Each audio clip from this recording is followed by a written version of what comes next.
Welcome to Seat Time, everybody, the off-road show that brings you all the results, news, and online shenanigans that make being online a good time. We'd like to say thank you to Fly Racing for their support of Seat Time. Please go check them out at flyracing.com. Welcome to Seat Time, everybody. So Brian Pierce here. It is episode 88, a lovely Tuesday evening in Texas here outside of Dallas. It is already almost into the triple digits. I've seen some people's phones, they're like taking screenshots. Oh my gosh, I can't believe it's happening already. Well, it's happening. It's hot. It sucks. Get in your car after being at work all day and it's like 100 and whatever degrees out there. It's just no fun. That's what we have going on. And of course, things to look forward to. We've got Father's Day this coming up weekend. All kinds of crazy stuff happened to me this weekend, which Brad and I are going to do a little bit of talking. Brad, right. Oh, don't let me forget. We have guests this evening, of course, like we always do. So Brad Bakken is going to kind of be coming in and talking a little bit about what went on at the National Enduro this past weekend in Michigan. And then we're going to talk to Taylor Robert as well a little bit later in the evening about what went on in Sacramento at the Endurocross. So we're going to have a lot of good race coverage, I think, and not just talking about the racing, but as well what's been going on with these guys, what they've been up to. Brad and I were just discussing the fact that it has been since February since he's been on the show. So that's like 5 months. That's way too long, and so we're going to rectify that situation with all the stuff that we're going to talk about this evening. I think it's going to be a fantastic time. So before I introduce our guest, I just want to say thank you very much to Fly Racing, to squarespace.com, and to Powersport Graphics for their support of Seat Time. If you want to save a little bit of money on any of those sites, you can go to their site and use, for Squarespace, the discount code is SEATTIME6. Discount code for RidePG is SEATTIME, I'm going to screw it up, SEATTIME. Save you some money. We're available on YouTube, Stitcher, and iTunes, and you can find a bunch of fun koozies for the summer. SeatTime.bigcartel.com. All kinds of fun stuff. Got to get all that stuff out of the way because, hey, people need love, and we love loving on people, so it's going to happen. Now, Mr. Brad Bakken, Tuesday evening, and you're in Virginia. You're at your girlfriend's house, which seems to be the norm these days for all the riders we have on. So how's Virginia treating you? Better yet, how's your girlfriend treating you? Oh, she's wonderful, especially because I haven't been with her in about 5 days, so it's kind of nice getting back in the swing of things. Is it kind of nice that you haven't been around her, or kind of nice that you're back being around her? It's about a 50-50. You're allowed to be honest. We're okay with that. Yeah, no, it's good. It's when we're apart, it makes it when we're together a lot better. I love it. Uh-huh. But yeah, I have a wife. I understand that completely. Oh yeah, for sure. And just getting back from Michigan, trying to get back in swing of things. Went back to work this morning. And I've been doing a full-time job, actually working for my girlfriend's dad. He owns his own construction company. Yeah. So I've been doing that kind of full-time, like 6:45 to 5:30 every day, and then riding when I can after that and training and stuff. And I've been doing that for about a month and a half or so now. So just doing that and riding as much as I can. Yeah, well, some of the key points that I kind of, before we get into, I guess, completely enduro-specific stuff that's been going on, I kind of wanted to touch base a little bit because, as we mentioned, it has been since February since we've really talked, person to person and definitely online over the internet because that's dirty and that's the way people like it these days. So right now you're 26th in points in the GNCC. You've only got points for 3 of them. In the XC2 class online. And so I'm going to assume that means that I missed the fact that you haven't been there racing for a little while. And I want to say that a part of me thinks that you've been injured in there somewhere. But I kind of wanted to ask you. I was like, I can't really set the record straight in my head. So I wanted to talk to you about that. What's been going on this past year that's kind of, what's been going on this past year? Yeah. Going into the season, my contract with Yamaha was only for National Enduros. Okay. So I really just kind of went into the first couple of GNCCs and just kind of feel it out. And I've been really training hard for Enduro specific, more like sprinting stuff.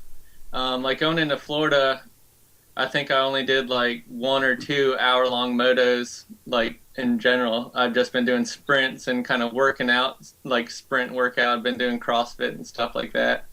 We have another transplant. I love it. Oh, yeah. More CrossFit is better for everybody. Yes, sir. If only we could get Steve Matthews on the train of instead of eating Taco Bell, going and working out. I think he'd be a much happier man in life. Oh, yeah. Yeah. Well, yeah, then after the first 3 GNCCs, I'm not going to lie, I struggled a little bit, I wasn't getting prepared for those. I was getting more prepared for Enduros. And then I just decided I should come back and just do some local races instead of the GNCCs to save a little money and to actually make a little money. Yeah. So that's been nice. And I've kind of been fighting this sickness it's almost been like a couple months now. I actually went to the doctor a week or 2 ago and got like blood work done and just been kind of felt really, really run down. And I'll get sick for 2 weeks and then be good for a week, then start training again, then get sick again, and just kind of been flopping back and forth. And I kind of the last couple weeks just kind of been laying low and not doing too much, just riding here and there. And actually before this past weekend, in like the last 3 weeks, I had only practiced once and done 2 local Virginia races, and that's the only riding I did up to it. But I felt really strong, just I think because my body was actually rested and I didn't feel just worn down.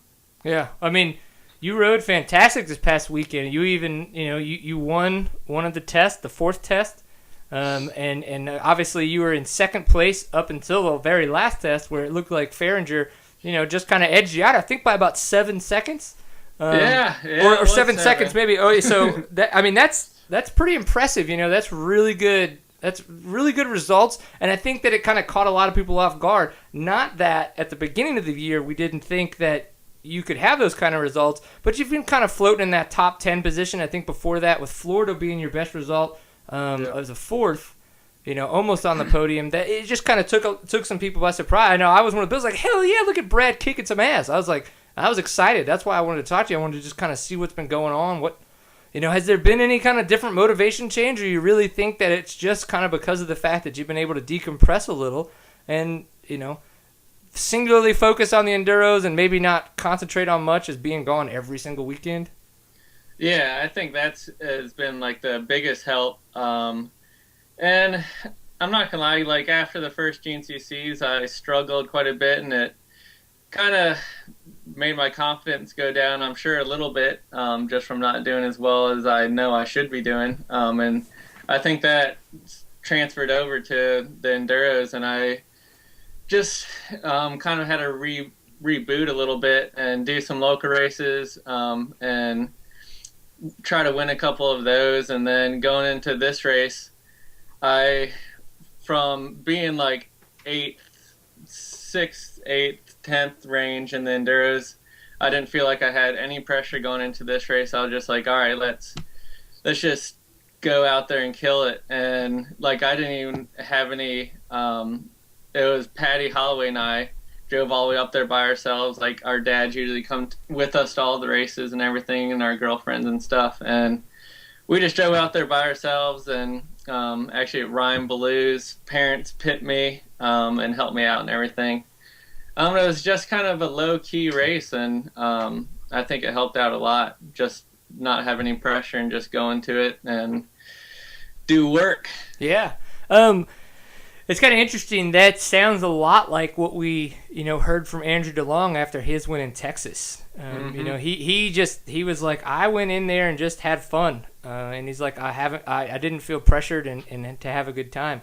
Now, I'm not trying to put, by any means a wrench in your spoke, but he definitely he's kind of been sliding off, and I know he got a little hurt. I don't know. He just got too good. Maybe that's what it was. So, you got 2 weeks. You got 2 weeks off. Are you going to be at the GNCC this coming weekend? I'm not going to. Okay. I'm just doing another Virginia race. Yeah. It just happens they pretty much overlap, and And like I said before, just save some money. The race is only like an hour and a half from my house instead of like 6 or 7. So Yeah. And then, so that I guess then with your contract with Yamaha, you'll be at the National Enduro in 2 weeks before the summer break. oh yeah, I'll be out there for sure. Nice, that's gonna be fun. Well, I mean, you said you've been working, 6:45 to 5:30. I remember those days. I did that in college. I worked for a fencing company, welding together fences. And during the summer, those were my hours. If they weren't that, they were damn near close, and sometimes longer. But which in construction, I can imagine you've got some every now and again some short days, but most of the time longer days. So I mean, how's that treating you? I mean, is that something that you think that can wear on the body and stuff like that? Is that something that you think's gonna hinder you in any way, or are you just kind of starting to look towards, I guess, a different future, or where's your mindset and all that?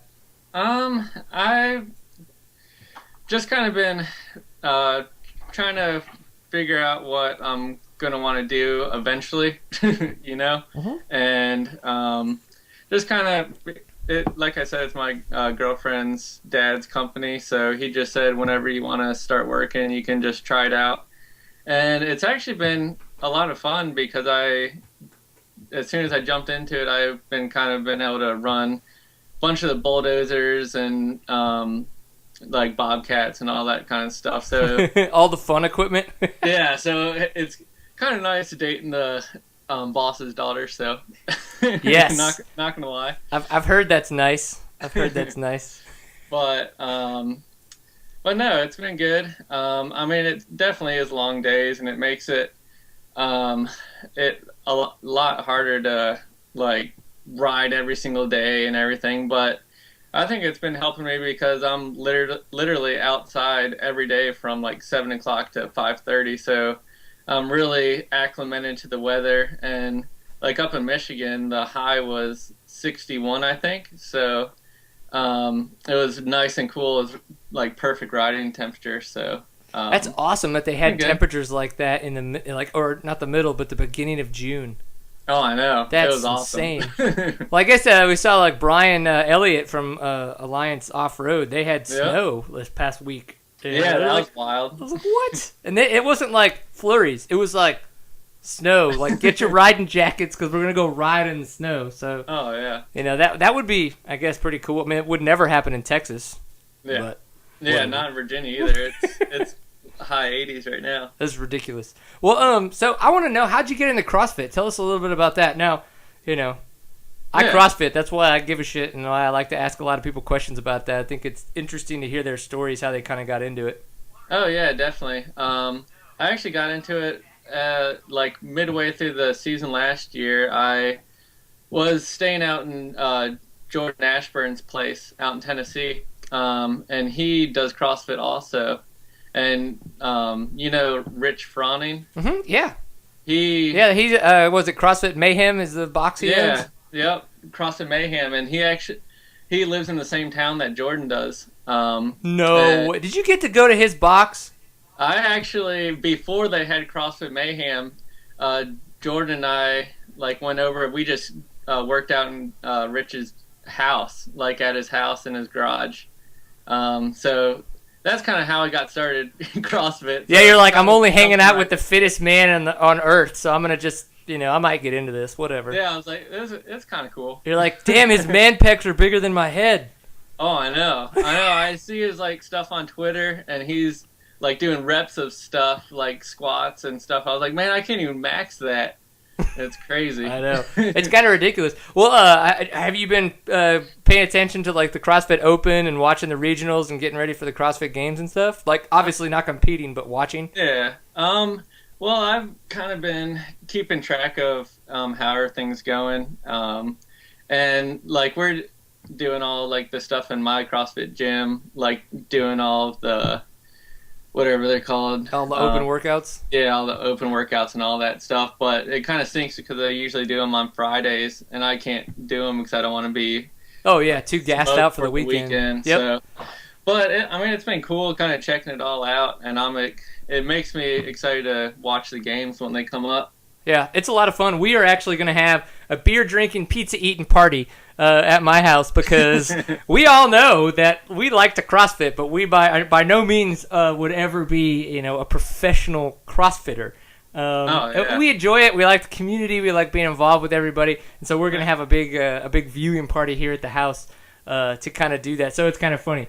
Quickly, we did with Coach Seiji, who's Andrew Short's coach, and Jason Anderson from the Outdoors, Supercross. We had a big nutrition kind of training episode with that. Has CrossFit changed your thought process on how you eat? Maybe how you prepare for races? Has it not? However, whatever it's done, I kind of want to know just to kind of figure it out. Yeah, it's definitely kind of made me think about because it's CrossFit's a lot of sprint exercises, obviously, like with Olympic lifts, so it's a lot of high intensity stuff. Yep. So my coaches and stuff just eat a lot of lean proteins and get some carbs in there and everything, and make sure it's more almost about recovery than pre-workout, so you can do it again the next day. And I've kind of tried to work that into my racing also. Right. And I mean, obviously I'm getting all loaded up with all my electrolytes and everything going into the races, and I've been doing more carbohydrates Friday night before the race, and then more lean lean meats and fish and chicken and spinach and stuff on Saturdays, instead of loading up on spaghetti and all that stuff. And I felt like that kind of wears me down a little bit more, and your body can't digest it fast enough for you to be able to use it throughout the day. So I mean, I've been kind of doing some stuff, I think that's been helping me out, switching up in that aspect. And then just remembering to drink my accelerated stuff throughout the day during the race, so I can keep going and not get tired and get cramps and stuff. I hear that. Cramps are no fun. I don't know how women do it. I'm not gonna lie. The ones that I've had the kind of cramps that that just lock your hand onto your clutch, and you're like, how do you get it off? And you literally have to stop and pry your fingers because it's like, I don't know what's happening. Like, that is ridiculous. So to think that stuff like that could happen in my inside stomach area. So we don't want that to have happening. Well, before we talk a little bit, I want to know more about Michigan. I want to get down and dirty and talk about the test, because it sounded like watching Hoop's video that he put out today, and then, of course, listening to what you guys had to say about the race, it sounds like it was fantastic. So I definitely want to be able to touch on that and hear a lot about it. Before we do that, I definitely want to say thank you very much to our title sponsor, to Fly Racing. Brad Bakken is a sponsored Fly Racing rider, so I know that not only does he look awesome in their gear, but he also probably has a couple good things to say about it, which I'm sure we're going to be able to hear from him. But Fly Racing, you can check them out at flyracing.com if you're going, I've never seen this before. If you haven't seen it before, obviously you haven't been watching very much on TV, because there's a lot of awesome people wearing their gear right now. Trey Kennard and Andrew Short, of course, have been developing the new light hydrogen wear. It's awesome stuff. It's extremely light, but at the same time, it's not. It's also very durable. It's not fragile. Like you go, oh, well, it's really light, it could tear easy. That's not the case. It's not like a lot of other companies' really airy mesh gear. And now Fly Racing definitely does have a summer mesh gear, but with mesh gear, sure, it could catch on stuff and it has a better chance of ripping. That's just the way it's going to go. You've got holes in the gear. But Fly Racing, they put thinner mesh and thicker mesh in the right places to try to alleviate that from happening. So that kinetic mesh gear they have for summer, fantastic for guys that are, in Texas or maybe Virginia where it's in the upper 80s, or of course the light hydrogen where if it's snowing and you're in Idaho. I think there's all kinds of stuff. What gear were you wearing this past weekend, Brad? I was actually wearing the what was it called? I think it was the kinetic, not the mesh, but it was the kinetic, like with the tilted F with the blue and black. Yep. Yeah, it was. I actually just got the new mesh gear you're talking about.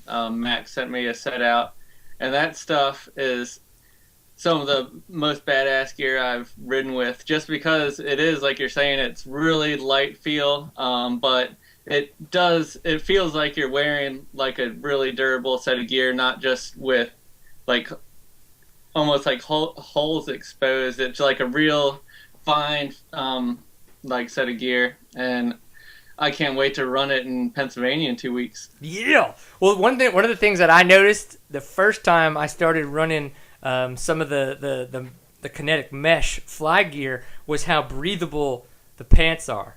And everybody knows I think it's funny to talk about your genitals, but man, they were having a good day. They were really getting some air conditioning. So I'm just saying, if anybody's into standing up on their bike and just seeing how much airflow you can get into your hotter parts, you need to go get yourself some kinetic mesh gear. And obviously, in 2 weeks, you're going to have a fantastic day riding. If nothing else, when you just stand up, it's going to be great.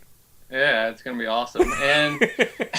And sorry, I couldn't remember off the top of my head of what I was wearing this weekend, but it shows you that fly racing has a numerous amount of like variety. So I ride for them, and I can't even remember everything they have. It's crazy. No, it's very true. We're actually Dale is our rep, and he's and I'm not just our rep. I mean, he's actually a really good friend of ours as well. Him and I are always talking like, what should we get for Kaylin? It's like that's my 7-year-old daughter. Like, how do we get her? So it's a lot of fun, and just talking with him and kind of coming up with the ideas of how we could pimp out my 7-year-old in fly racing gear. So everybody should go pimp out their 7-year-old daughters in fly racing gear, and you can do that by checking them out at flyracing.com, and of course going to your nearest dealer and picking up some gear. I think that's one of the best ways to support the supporters of Seat Time. We thank you very much for your support, Fly Racing.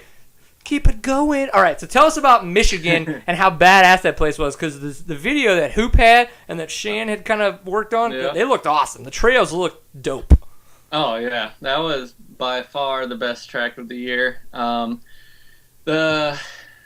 Probably about 4 of the tests were just fast, like sandy mixed with like darkish dirt, and it felt like you're like on Velcro. It was crazy. You could just go into corners just wide open, like 3rd, 4th gear, and almost be dragging your bar. It was wild. So did they get a lot of rain prior to the race, or is that just a place that happens to carry a lot of moisture? Well, they actually did have got some rain, I think, Wednesday and Thursday. But it was actually a little bit dusty on top. But then once you dug into it a little bit, it was just perfect. Nice.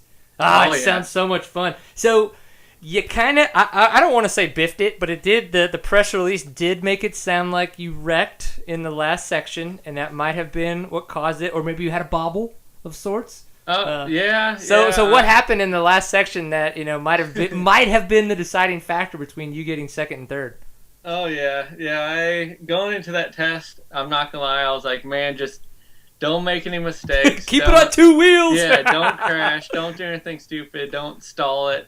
And what do? Like 2 miles into the test, I stall it, and then I should have just been like, slow down, put it in neutral, and then start it back up. And I did a bonehead move and try to kick it like 7 times in gear. And I was like, okay, I'm going to put it in neutral now. Thought I put it in neutral, went to kick again, freaking try to jump out of my hands. Then I put it in neutral and got it going on like the 3rd kick. So I know I lost. Which was really the 30th kick. Yeah, exactly. I know I lost like 15 to 20 seconds or so in there. So that was kind of a bummer. But I mean, it happens. It's racing. Yeah. Nope. It's a very, very solid point. It is definitely racing. It's funny. Aaron Gwynn, I know this is a tad bit off subject. World Cup guy, downhill. They were in Fort Williams this past weekend in Scotland, and that's the exact same thing he said. He's like, he got like 20th place, and he is the defending champion. And he's like, everybody expects me to be pissed off.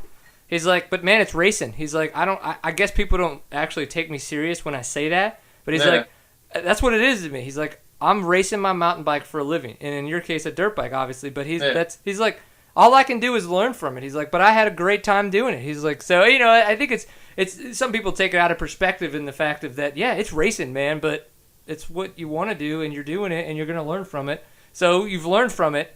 So what do you work on in the next 2 weeks? What do you what do you think you might do different going into the next race, or nothing at all? Yeah, I think looking back, I should have gone into the last test just ride the same as I've been riding the whole day. Like, it's been working for me during the day, and I should have just not even been.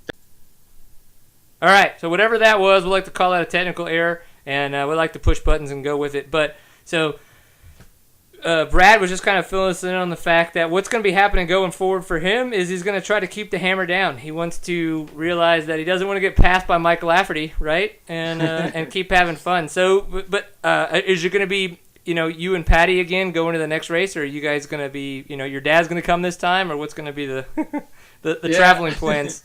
Yeah, I think like both our families are going to go up there to this one because it's the closest race by far. It's only about 4 hours away from both of our houses. Right. So I think we'll all head up there and then just try to go into it like the last one and just not put too much pressure on myself and just ride like I know how to ride. And I podiumed there 1 year, and I've got fourth there 1 year. So I know I can do well.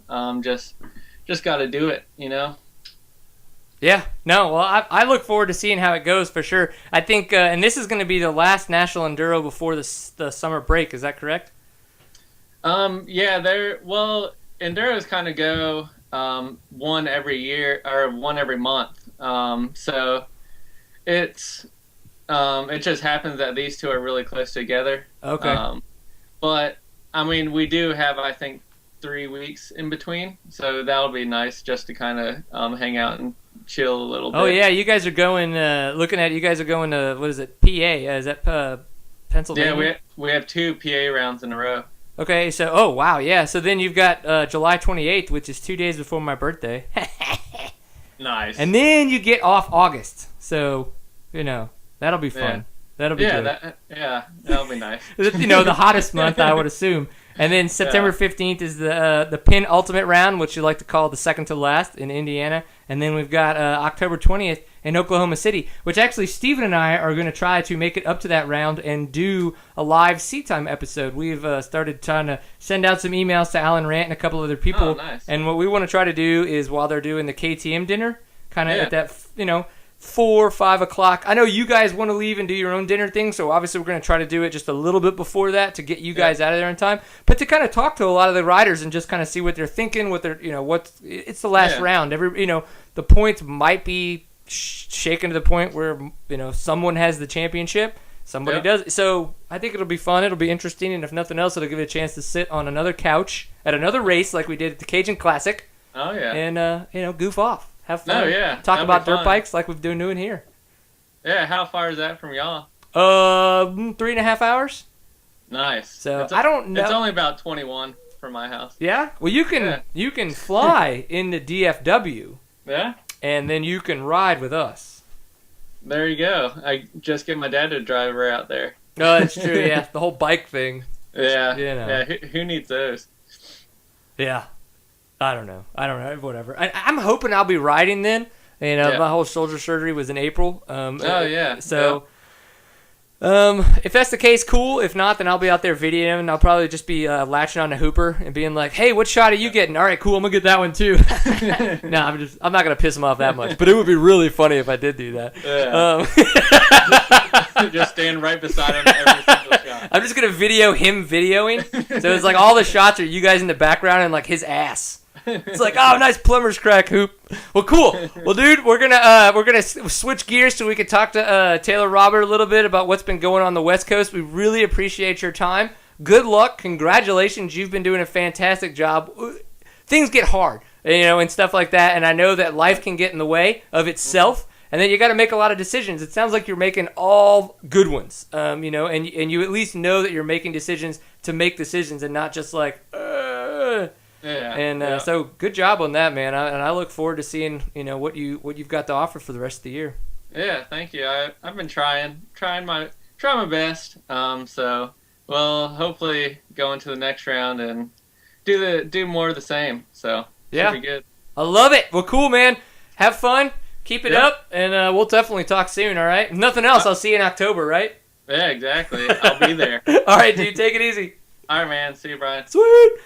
And okay, so Steven's going to switch this over. I'm going to go ahead and talk about Squarespace. So squarespace.com is where everybody can go out to if they want to have essentially the best personal website that they could possibly create. And the reason I say it that way is because of the fact that Squarespace is going to help you have the most exceptional website that you can create without needing to be a professional web designer, a professional web developer, or to need any of that kind of stuff at your disposal.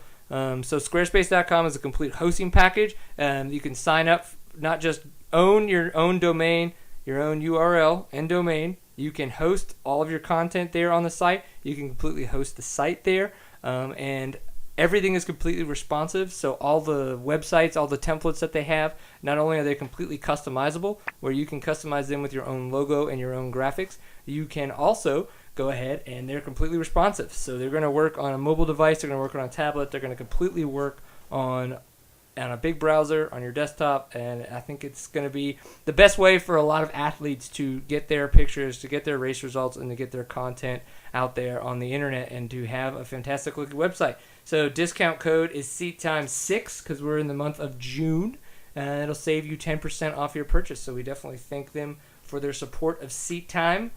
Please go check them out. Squarespace.com. Thank you very much. So, Steven, what's going on over there? Just pushing buttons? Looks like we're connected, but you got no video. Yeah? Hey! Oh.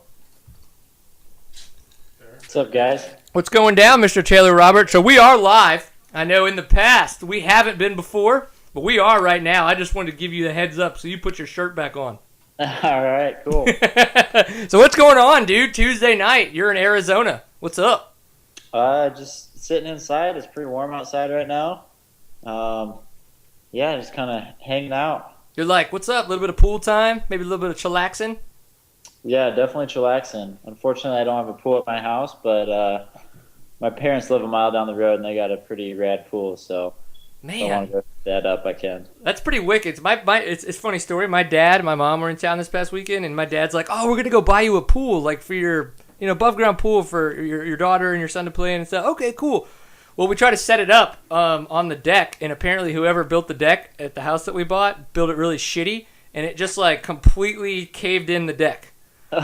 So, whoops! Don't buy an above ground pool and assume that the person who built your deck actually did a good job.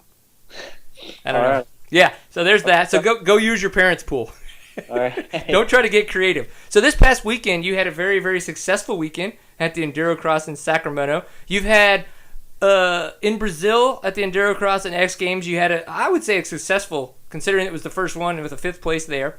And it was kind of touch and go, I think, in Barcelona. But we definitely want to know about all of these events. You've been, you're back on a Kawasaki, like with the Kawasaki team for an Endurocross year. You did a couple works. You've done some desert racing. So, man, just tell us about this year and how crazy it's been, because I know when we talked to you before 2013, you didn't know what the hell was going on.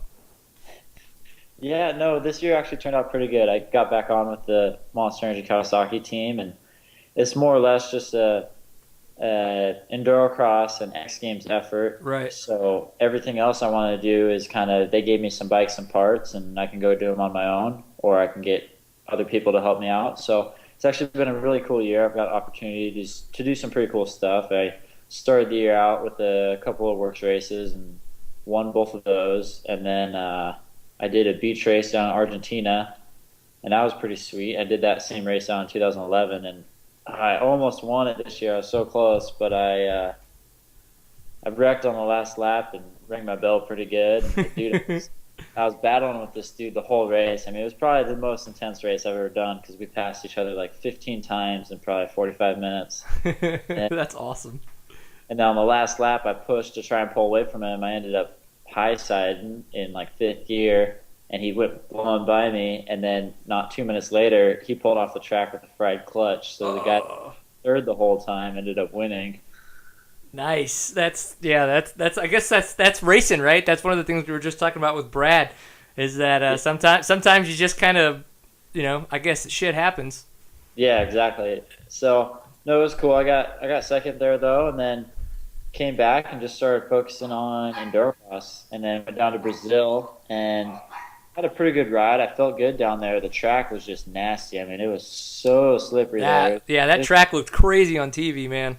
It felt like we were riding on an ice skating rink. But yeah, I made a minimal mistake on the first lap and fell over in the firewood, and every single person went by me. So I started last and just kind of worked my way up, which I was pumped with my ride. I mean, I came from, I think, 13th or something up to 5th, and yeah, I mean, I felt good. It was just unfortunate that I was back off the start, and then Vegas Endurocross had a wicked get off in practice. Had a big old hematoma on my leg and just wasn't feeling it all night. And then I was good for Barcelona though, and felt good there. That track was sweet. I mean, everybody was stoked on the track there. It was super flowy, huge jumps. I mean, it wasn't your traditional Endurocross, but I think everybody there enjoyed it.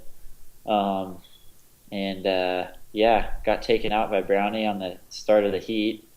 Yeah, you did.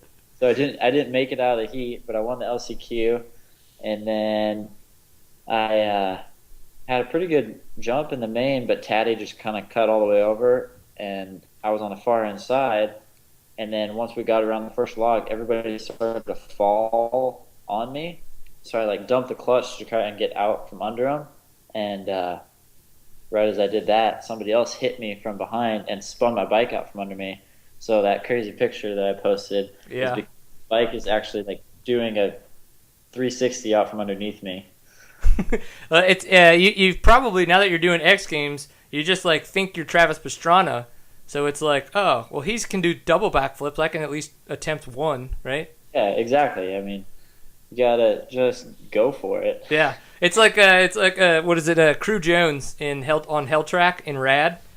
It's like Hulk Hogan, eat your heart out a backflip. So I mean, you might as well go for it, right? It's Endurocross. It's whatever. Yeah. Or Enduro X. Excuse me. In that case, it's Enduro X. So that's actually, you touched on a really interesting point, because when I started watching the Barcelona heats and things like that for the X Games, I immediately was like, man, this track is whack. Like, it seemed, in reality, I know I was completely proven wrong because of the fact that there was some really good racing. So all the things of the bits not being technical enough, they were definitely technical enough. Obviously, we've seen Taddy and Destry Abbott just having issues alone on the wood jump. So there was some stuff going on that was definitely difficult. But I mean, yeah. it was that just didn't seem like your traditional Endurocross track for sure. So have you heard anything from the X Games guys, if they're gonna kind of keep that up, or if that was a fluke? I think it definitely wasn't traditional, but Brazil would have been very similar to that track. Okay. Had it not been so slippery, we could have actually like charged and had racing, but we were just trying to stay up the whole time. I heard Germany is going to be pretty similar because the stadium is about the same size, which is it's meant for like soccer. So, they got huge stadiums. Huge fields, yeah. Yeah, so but no, it was cool, and funny that you mentioned that wood jump, because Destry wrecked on it in practice, and then in the race they only showed Taddy wreck on it, but Cody actually went over the bars on it in the main, and so did Dietrich. And when I was coming up through the pack, Johnny Walker and I both had issues on the first lap. So Johnny Walker and I were no further than 2 seconds apart the whole race, just battling for last place. And then we were kind of moving up through the pack. We were just passing people. And Dietrich had wrecked on that log double and crawled off the track and sat on a tough bale. And I come around, and Johnny was kind of in my good line that I was taking over that thing that was nice and dry. So I went right down the middle where it was wet and just did a full endo, front end case, and was riding the front wheel. And I look up, I see Dietrich sitting on a tough bale, and he locks eyes with me. I could just see that look in his face, like, oh shit. So he stands up, and just as he stands up, I just clean out the tough bale he's sitting on, and right off the side of the track. I mean, if he wouldn't have moved, I would have center punched him. That's awesome. I mean, obviously, I'm very excited that you're okay and that he's okay, but that is a hell of a good story. Yeah, so then I came right back on the track, right behind Johnny, and kept battling him out. I think I ended up getting him a lap or two later, but no, I mean it was a good track for racing, and that jump was just kind of weird because it was a log face jump, and it was right after the water, so it got really wet. Yeah, that's interesting. What's it been like for you competing with? I guess I wouldn't really say Endurocross stars because of the fact that the Super Enduro in Europe, I don't think it's as big as what Endurocross is now as in the States. But there have been like a guy like a Johnny Walker, does a lot of hard enduros. We had Graham Jarvis, there's David Knight, all those guys. What's it been like competing with them on such a closed course event?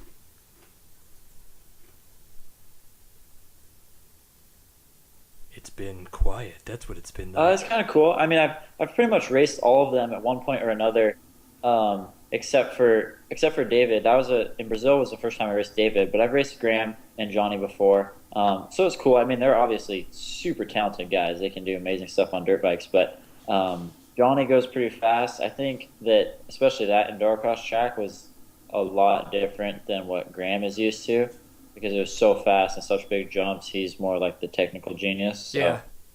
no, it's cool though. I mean,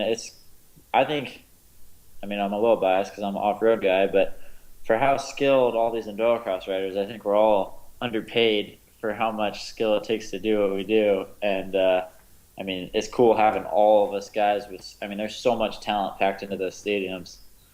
Yeah. Well, so is there anything you guys have? What, like 2 or 3 more stops before you come to LA? Is like Munich and then one more and then LA? No, it's just Munich and then LA. Okay, so there's just four stops this year. Yeah. Okay, cool. Was there any? How far away is that from your area in Arizona? Is like a bunch of family going to be able to make it down there to see you race there to kind of culminate this whole world experience with X Games?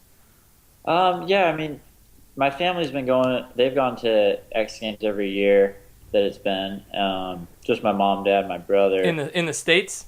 Yeah. Okay. But they'll. I think I got a couple cousins that might go to the race, and it should be pretty cool. The X Games events are just cool in general. I mean, you got all the best action sports athletes in one place. They completely take care of the athletes compared to what motorcycle riders are used to. I mean, we. What do you mean I get bottled water? That's amazing. Yeah, exactly. No, I mean, we're pumped. We go in and they got catered lunches and dinners and any beverage you want. I mean, it's pretty cool.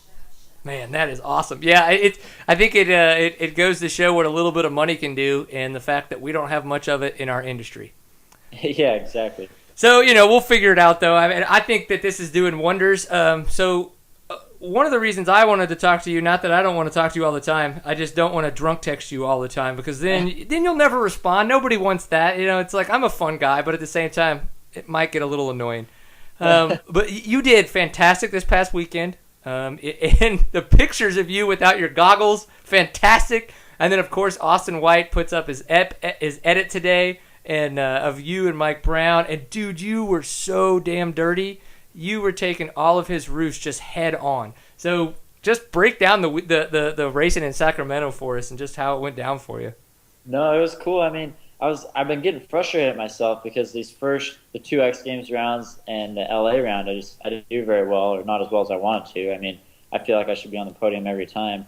So I won my heat, which was good, and then we had to do our hot laps before the main. I got a good hot lap. I was 3rd fastest behind I think it was who was it, Taddy and Haker, and I got a really good jump. There's actually a picture that this guy just posted of me and Brownie just almost a half a bike length out ahead of everybody else off the gate. And then, him and I just basically controlled the race from the first turn. But I was just right on him, and we were going the exact same speed. I mean, he was a tiny bit faster than me on half the track, and then I was a tiny bit faster than him on the other half the track. So it was just enough where he would pull a bike length or two, and then I couldn't it would be just enough where I was faster on him. I couldn't make up enough time to put a wheel in on him. But no, it was a fun race. Just every lap through the water and sand, that's where I would catch up to him. It was firewood, rock pile, water, sand, and that's where I was faster than him. So I'd be like on his rear wheel, and classic brownie style, he'd come into the sand, rev limiter, just Yeah. and yeah, I mean, it just got too bad where I ditched the goggles, and then I was doing the head duck every lap. Yep. And it was funny because, usually when you're up towards the front of the race, you're not that dirty, but I was by far the dirtiest guy at the end of the race. Oh, no, you were, yeah. Dude, that video of you, I mean, you look like you just got done getting roosted through it, like a cow pasture, and not a very clean one. Yeah. Everybody else was, I mean, they had mud on them, but you were, like, covered. Like, it was awesome. It looked like you just got done doing a mud race, and everybody else was just out there, like, in a dust cloud. Yeah, and to be honest, like, the water pit really wasn't that bad. I mean, we've had other ones, like the one in Brazil. Every time you jumped into it, you'd get like water over the top of your head. Yeah, it was deep. Yeah. This one you didn't really get that wet unless you had Brownie right in front of you. So was he on his 350? Yeah, he was. So if he can roost you like that with a 350, does that mean that I should get one?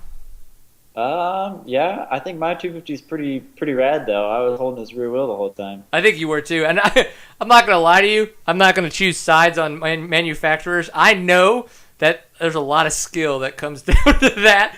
And you guys would definitely come down to beating me probably way more on skill before it would come down to what kind of bike I was on. So for sure. So I want to know, too, a little bit about the future. Now, we got Munich and LA coming up with X Games, and then you're going to have the rest of the Endurocross. So we're going to have a little bit of break now up until September, which blows my mind that they're going to have that big of a break. But it seems like we've only got about 6 races this year in the series, 6 to 8.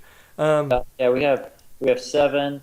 See, because usually there's 8 races, but they include LA as one of those rounds. Okay.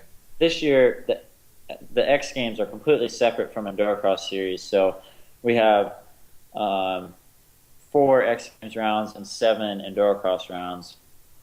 So in reality, the Endurocross guys the guys that can make it worldwide are doing a lot of Endurocross racing.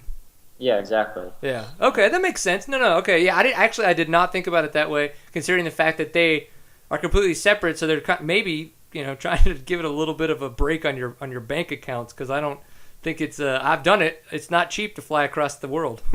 Yeah, exactly. But no, I mean, hopefully, I think it'd be awesome if we can get this thing big enough to where it's the same as a Supercross or Arena Cross series, and we got 16 rounds all over the country. Yeah. Yeah. No, I think it'd be awesome, and it's weird because of the fact that I used to race the Endurocross that happened in Oklahoma. And I know that they had some in Indiana, in Indianapolis and stuff like that. And it's unfortunate that we don't have those anymore. And I don't know if and I'm hoping that X Games does for the Endurocross series, a lot like some of the world rounds have done for some of the motocross and supercross, and really kind of help bring in some guys over to the States, because then the series could get a little bit bigger, a little bit more money involved, and they could come back to the East in some of the central rounds, because I would love to go out into the amateur program. And I mean amateur. I mean, I'll get my ass handed to me, but I'll have fun doing it, and it's awesome. I just hope it gets bigger, and I hope that can happen again. So, any talk about the ISDE for 2013? Yeah, there's definitely some talk. It's like, oh yeah, you're gonna go? Maybe. That's about it. No, Auntie, the team manager, asked me if I wanted to do it, and I said yes. I just got to get basically some support from Cali, because it's not just we want to go there and win, so I'm not just going to kind of go there and ride around, Right, yeah. And you did a really good job last year. So, and last year you were, you kind of got your deal together at last minute for, Endurocross and everything that Cowie's really helped you with this year. Was there any talk about a possibility of support towards the ISDE at that time? For 2013, or is this going to be like a whole nother, maybe a side kind of thing if you can get it? It's kind of a side thing, but it'll, like, my contract only has Endurocross and X Games Yeah. Everything else is just kind of side, like see if we can fit it into the budget, make it work. So basically, right now, I'm just trying to get support with bike and parts to get over there because I was top American last year. I'd like to go and try and do that again and do a lot better in my class and overall. They said last year was a little cold, wet, and slippery, and this year it's supposed to be sandy, rocky, and hot. So that is definitely my style. Yeah. Last year. Yeah, there's guys like you, Kurt Caselli, Mike Brown. I mean, and if it's anything like a chili, I think it's supposed to be rockier than that. Like the sandy parts could be as sandy as like a chili, but the rockier parts could be, definitely like some of the hare and hounds that we've seen, like in some of the sections, like with Bo Cottonen's videos and stuff. So Yeah. I think you guys that have done a lot of that West Coast kind of desert racing could do a fantastic job. And then 2014's in Argentina. Yeah, exactly. So, and obviously you just said you've been doing a ton of racing down there. So you could be on the team for a while. I'd love to go down to Argentina. I've been there. Yeah. No, it'd be sweet. I like it down in Argentina. I've been down there twice already, and the people are awesome down there. But, yeah, I mean, from what I've heard, it sounds like we're going to have a pretty awesome team. I don't know if I'm allowed to say because they haven't made like an official announcement yet. I mean, it's at this point in time, it is all hearsay, and you were just going ahead and telling us your thoughts on what might be happening. Yeah, I think we might have one or two factory motocross riders on the team, along with the usual top off-road guys. I think myself and Kurt and Charlie, and then those are the only guys that I think are for sure. In a speculative sort of way. Yes. I understand completely, and I appreciate you going out on a limb and maybe picking some names out of a hat that you think might get thrown into a hat later on for Auntie to pick out of.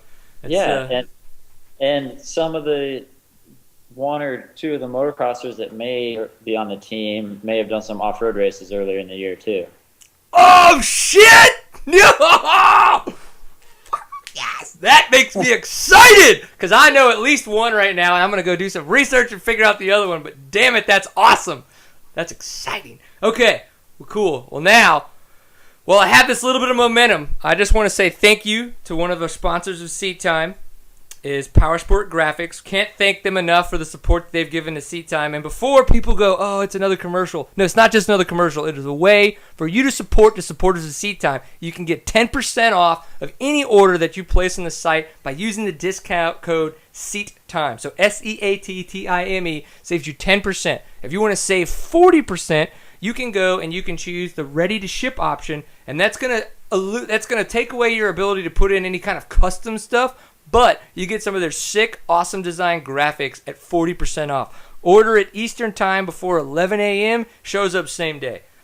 Awesome, awesome stuff that they've got going over there at ridepg.com, which is Powersport Graphics. And, of course, Jared Bolton, that little redheaded, like, ginger, he works there now. So, why wouldn't you support them, right?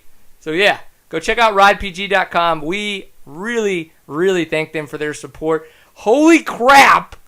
I got to get back on this. So, man, 2013 in Italy could be awesome. Damn it. You got me way too excited now, Taylor. I mean, like even the speculation in my own mind is just off the charts right now. It's just insane. It's so cool. So, what kind of preparation are you going to do for, an event like that? Where you're kind of going over there, a bit what the terrain's going to be like. Is there anything specific that you're going to practice on or that you would practice on for that kind of riding? Or are you going to, you just know your program works and you're going to stick to what you know is your program?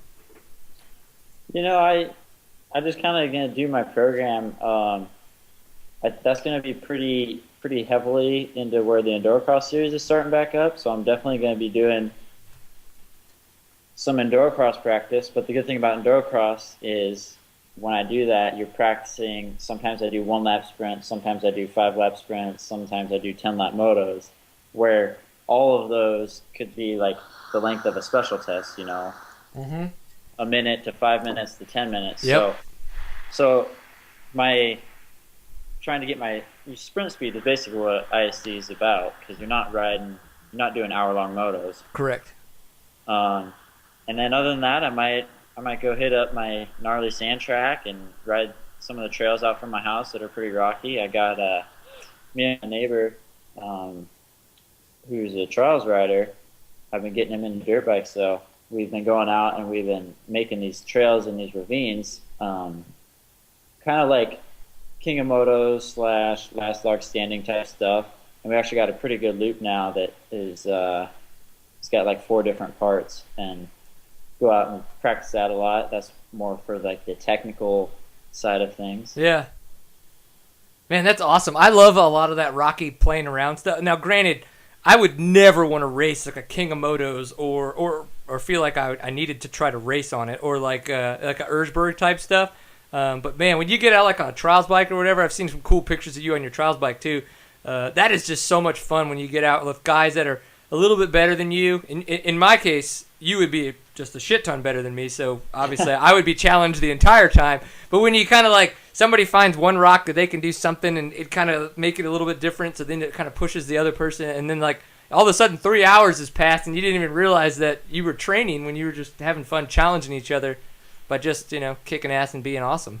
Yeah, no, that's one thing I love about trials, and that's why I've been doing it a lot. Luckily, I got a guy that can pretty much ride with me at any time, and his house, I can actually see it from my house. Our backyards face each other, so my Endurocross track is in between my house and his, and then on the side of his house, we have been building a trials playground, and then we can also ride to these insane rocks from our house. And he used to ride the pro class in trials, so he's like that guy that's either just a little bit or a lot better than me. But right? It's cool. It's cool because he can show me and kind of teach me the techniques, and riding trials is always more fun when you have somebody to ride with anyway, because when you go do something really cool by yourself, you don't have anybody to show off to. Yeah, damn it. That's true. I need to start riding with people again so I can show them all my cool skills. Yeah. It's unfortunate because it's not going to happen. So, obviously, we can't say thank you enough for your time. Some of the stuff that's going to be coming up this coming weekend, we've got the GNCC, so Mountaineer Run, and then, of course, that's round 8, and they're going to have round 9 before the summer kind of kicks off for them, or their summer break, if you will. So Caleb Russell really doing a good job this past weekend at the Pinton, or the previous weekend at the Pinton. Kind of knocking down Charlie Mullins' point lead a little bit, seeing if he can do that again. It's like 14 points behind. XC2, Grant Baylor's taking over. Jason Thomas, Andrew DeLong. DeLong's been hurt a little bit, it seems like. I'm hoping that he comes back, because that blood in the water, if that dude finds it, it's gonna be righteous when he comes back and starts racing. Have you been able to watch either any of the TV shows or any of the videos that have been up, Robert, about with the GNCC going on?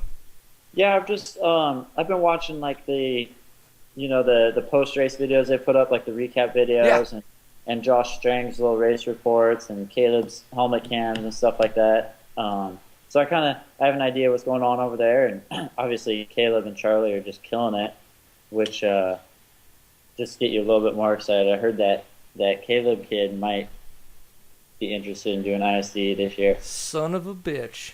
Yeah, man, I'm gonna have to start selling some bodily organs or something to start putting together plane ticket money. This is gonna be fantastic. That's really exciting, actually. So yeah, no, the GNCCs are really good. Obviously, with Mullins and Russell, they're battling it out. We got guys like Thad Duvall that are in Strang. They're really, really pushing and really trying hard, and they're doing a fantastic job with, Strang on a completely privateer effort with Rocky Mountain ATV, and then Thad Duvall and his Honda deal. It's not full privateer, but it's kind of close. Everybody's just pushing it. It's so cool to see. XC2, the racing's fantastic, and I love that kind of stuff. I don't know if I could make it 3 hours, but it's not all about me. It's about them. TCCRA this coming weekend in Texas, the summer party. I was excited because I was like, ooh, sweet, mini bike races and chug contest. It's not. It's family-oriented, but you know what? After the family-oriented stuff, come find me, and we'll make it a different kind of summer party. That's what I'm talking about. So it's TCCR this week in Texas, Maypearl, Texas, right? Yeah. All right, Maypearl, Texas. So, episode 88. Do you believe it, Taylor? 88 episodes. Nice. That's pretty impressive. It's either impressive or ridiculous. I don't really know. Somebody kept you around that long. It's just because of the fact that I keep doing it. I don't know if anybody's watching. Just whatever. Well, dude, we really appreciate your time. For those of you who have no idea what's going on, this is Seat Time. SeatTime.co is where you can find us. That's our website where we archive all of this kind of information. Of course, we have links to Stitcher and to iTunes, where, of course, if you just want to listen to the audio versions, you can get that there. Video version is on YouTube. If you want to follow us on Facebook, facebook.com/SeatTime, and then we're on Twitter as well, twitter.com/SeatTime_CO. We're on Instagram. It's just old Seat Time. I mean, geez, that is a lot of information. Taylor Robert, where are you available at on the internet? I'm available in person if you want to come out and hang out in the heat. I do. I mean, if it's your heat, I'm in. Yeah. Yeah, you guys have terrible heat when it gets humid. Yeah. At least mine's just dry. Yeah, But, it's pretty. It's already terrible. So. So we get to come hang out at your house? Is that what was that an invitation? I don't know what, I mean, I'm going to take it as one, so I'm sorry, but I'm showing up. Yeah, come on. Yes. Come on out and ride. Be like, this is what a professional trials rider looks like and a professional Endurocross rider. Sit on the sidelines and watch. Damn it. It is funny when you ride trials with people that are better than you, especially if you haven't really ridden trials that much. You don't really end up riding because you're just in awe. You're just like watching the whole time. Yeah, I unfortunately know that feeling all too well. But so you're on Twitter and you got like Facebook and all that kinds of stuff. Where can people find you out there? Yeah, Taylor_Robert33 on Twitter and Instagram and Facebook. Just type in my name, Taylor Robert. Don't put an S on the end of it, and you'll probably find me. I have an athlete page on there because I reached my 5,000 friend limit. Look at you. And then going worldwide's done numerous things for you, hasn't it? my website's trobert33.com. Nice. Well, all right. He's all over the internet, folks. You can find him everywhere. Make sure you follow him. Again, we had Brad Bakken on earlier. He's on Twitter. You can search for him. You can find him on Facebook, and you can friend him all over the place and just get dirty with it. I guess, I don't know. It's your internet. Do what the hell you want with it. But this has been Seat Time, and if nothing else, always remember to enjoy a pint full of awesome. We'll see you next Tuesday, folks, live 8 p.m. SeatTime.co/live. Thank you, Taylor Robert! See you guys.